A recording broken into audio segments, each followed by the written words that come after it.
बिस्मिल्लाहिर्रहमानिर्रहीम। अस्सलाम वालेकुम। अभी अभी मीटिंग ख़त्म हुई है। भारतीय वक्त के मुताबिक 3 बजे शुरू हुई मीटिंग, 6:30 बजे ख़त्म हो गई। 3.5 घंटे जो प्रो इंडियंस थे, कश्मीरी लीडर्स, वो आए थे और इसके अलावा जो मोदी हैं वो इसको चेयर कर रहे थे और ये दिल्ली में हुई। ये जो प्रो इंडियन हैं ये आए थे, लेकिन जो असल जो जमातें हैं उनको मदऊ नहीं किया गया। इन्होंने किया ये कि 8 जमातों के 14 लोगों को बुला लिया ताकि दुनिया को बता सकें कि 14 नुमाइंदे आए थे आउट ऑफ 16। तो वो ऐसा नहीं हुआ, 8 जमातें ही आई थी, 8 नहीं आई। पहली बात।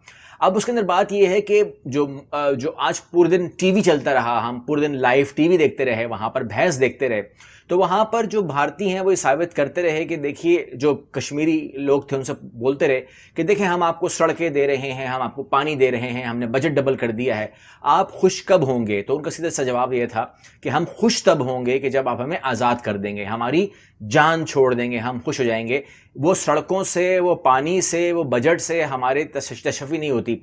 तो कहते हैं कि ये बात हमें समझ ही नहीं आई कि अगर किसी को पानी मिल जाए, सड़कें मिल जाएं, तो वो क्यों आज़ादी मांगता है। अगर आपको समझ में नहीं आई तो आप एक काम कीजिए, मोदी सरकार को बोले कि स्टेप डाउन कर दे, पाकिस्तान की हुकूमत को तस्लीम कर ले। पाकिस्तान की हुकूमत आ जाती है भारत के अंदर, सड़कें भी देगी, पानी भी देगी और जो कुछ भी आप कहेंगे। बल्कि पूरी दुनिया में एक बात मशहूर है जो कि दुनिया भर से जहाँ पर भी हम बात करते हैं इस तमाम इंतजामात की, तो वो कहते हैं कि भारत में टॉयलेट नहीं है, तो टॉयलेट भी देगी। क्या आप कबूल करते हैं पाकिस्तानी सरकार को?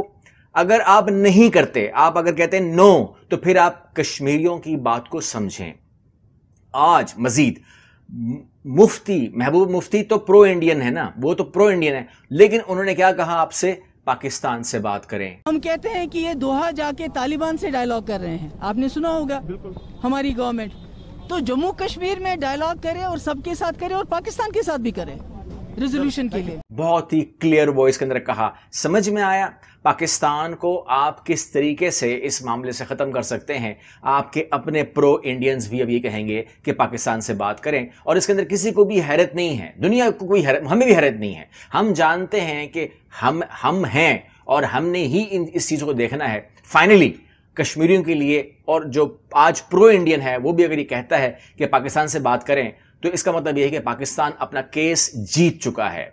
35A के ऊपर क्या बात हुई, 370 के ऊपर क्या बात हुई, स्टेटहुड के ऊपर क्या बात हुई, वो बात मैं आपसे इसी वीडियो में करने जा रहा हूं। अब आप ये सवाल जरूर कर सकते हैं इससे पहले कि ये जो जितने भी मामला चल रहे हैं, यानी कि जिस तरीके से आप प्रेशर देख रहे हैं, प्रेशर दुनिया का देख रहे हैं, अमेरिका की धमकी देख रहे हैं, तमाम चीजें देख रहे हैं, मोदी ने कोई भी ऐसा पॉइंट नहीं उठाया कि जिसको हम कहेंगे जी उनको बड़ा रिलीफ मिला है। 5 पॉइंट उठाए हैं इस ग्रुप ने, लेकिन भारत की तरफ से कोई भी हमें नहीं मिला। और सबसे खुशी की बात मुझे लगी कि भारतीय मीडिया बार बार कह रहा था कि मोदी ने पहल की है, मोदी ने पहल की है।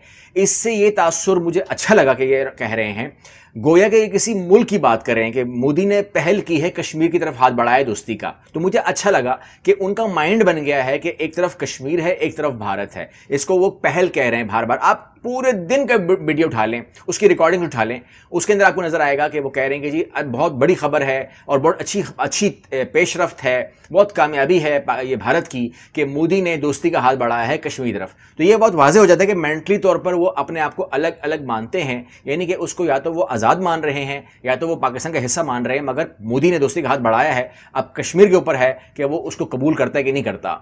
मशाल खान की बात बहुत आज मुझे अच्छी लगी, जो उन्होंने ट्वीट किया कि आप एक कश्मीर से स्टेटहुड छीन लें, आप कश्मीर से स्पेशल स्टेटस छीन लें, आप उनके अंदर गैर जो मुल्की हैं भारतीय, उनको दाखिला कर दें, उनको ज़मीनें बांटना शुरू कर दें, और फिर आप उसी एक सांस के अंदर बोल दें कि पाकिस्तान को गाली दो, पाकिस्तान को बुरा कहो। मुमकिन नहीं है। ये सब कुछ आप कर रहे हो और इसकी उम्मीद कर रहे हो कि पाकिस्तान को बुरा बोलें। ऐसा हो नहीं सकता कि आप ये हरकतें करके खुद उनके दिलों में हमारी मोहब्बतें और बढ़ा रहे हो। जो बाहर आकर उन्होंने अपने पॉइंट्स बताए मीडिया को, वो मैं आपके सामने रख देता हूं, आप भी काउंट कर लीजिए। सबसे पहले पॉइंट था उनका कि हमने मोदी के सामने रखा है कि हमारा स्टेटहुड है उसको बहाल किया जाए, और उन्होंने कहा कि बिल्कुल हम इसका स्टेटहुड बहाल करेंगे। ये बात हम पहले भी पार्लियामेंट में कह चुके हैं अमित शाह के जरिए, और हमने स्टेट बहाल करना है, ये टेम्परेरी था और इसकी तारीख हम आपको नहीं दे सकते। आपको मैं दे चुका हूँ वीडियो कि ये तारीख नहीं देंगे, मगर हाँ कर देंगे। इन्होंने स्टेट के ऊपर हाँ कर दी है और इलेक्शन के लिए भी इन्होंने हाँ कर दी है। दूसरा पॉइंट इलेक्शन था, उन्होंने कहा इलेक्शन करवाइए स्टेट होल्ड के बाद, उन्होंने कहा जी स्टेट भी बहाल होगा और इलेक्शन भी होंगे और जो डोमिसाइल के मसले हैं उसको भी हल किया जाएगा और जो जॉब्स के मसले हैं उनको भी हल किया जाएगा। और चौथा पॉइंट था कश्मीरी पंडित को जहां पर भी वो हैं उनको वापस लाया जाएगा, आबाद किया जाएगा और जितने भी सियासी कैदी और कश्मीरी जो इस टाइम अब तक अरेस्ट हैं 2 साल से उनको भी बहाल किया जाएगा। और फिर पॉइंट उठा 370 का कि इसको रीस्टोर किया जाए और 35A को भी ख़त्म किया जाए। तो उसके ऊपर जो बात हुई उन्होंने कहा कि जी ये केस जो हमने हुकूमत ने किया था उसके ऊपर सुप्रीम कोर्ट में केस हो गया है, इसलिए हम इसके ऊपर कुछ फर्दर नहीं कर सकते। We are waiting for supreme court order, जो ऑर्डर करेगी हम मान लेंगे। यानी कि इस टाइम मोदी ने अपने आप से आर्टिकल 370 का और 35A का मसला खत्म ही कर दिया। उन्होंने कहा हुकूमत का काम नहीं है। मैं आपको इससे पहले ये क्लिप अपने पास रख लीजिएगा, मैं भी चला दूंगा, आप भी देख लीजिएगा, दिमागों में रखिएगा। सुप्रीम कोर्ट फैसला करेगी 35A का और 370 का। मैं यहां पे प्रेडिक्ट कर रहा हूं, आप इसके अंदर कमेंट कीजिए कि आपका मानना क्या है, आपका कहना क्या है। मैं कहता हूं सुप्रीम कोर्ट वही कहेगी जो बीजेपी सरकार कहेगी। यह आपको मैं बता दूं, चाहे वो बाबरी मस्जिद हो, चाहे उससे पहले कितने भी केसेस हों, लेकिन सुप्रीम कोर्ट का मतलब बीजेपी सरकार के साथ जुड़ा हुआ ये इंटीग्रेशन है, ये अलग अलग नहीं है। यानी कि सुप्रीम कोर्ट से कहलवा देंगे और उसको कह देंगे कि जी हम तो कहा ही नहीं है।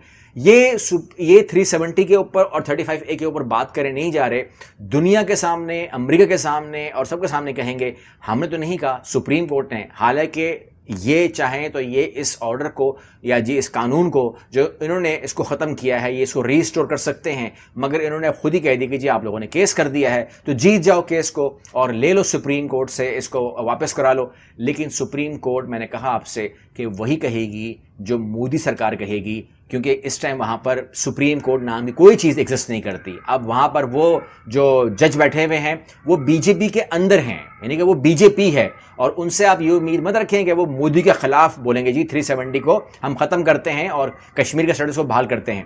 सिंपल सी बात यह कि अगर इनके हाथ में कुछ भी नहीं है तो फिर हम एक बात तो ऐड कर सकते हैं, इस तरह अमन कायम नहीं होगा। अगर आप इस तरह रखेंगे मामले को, अमन कायम नहीं होगा और उसका अल्टीमेट नुकसान भारत को होगा, भारत की आवाम को होगा, भारत की इकॉनमी को होगा। क्योंकि ये तमाशा आपने लगा के रखना है, बल्कि बढ़ाना है, जो नज़र आ रहा है बढ़ाना है। और अगर ये तमाशा और बढ़ेगा और चलेगा इस तरीके से तो भारत की इकॉनमी को आप और नीचे गिरता हुआ देख सकते हैं। अल्लाह हाफिज़।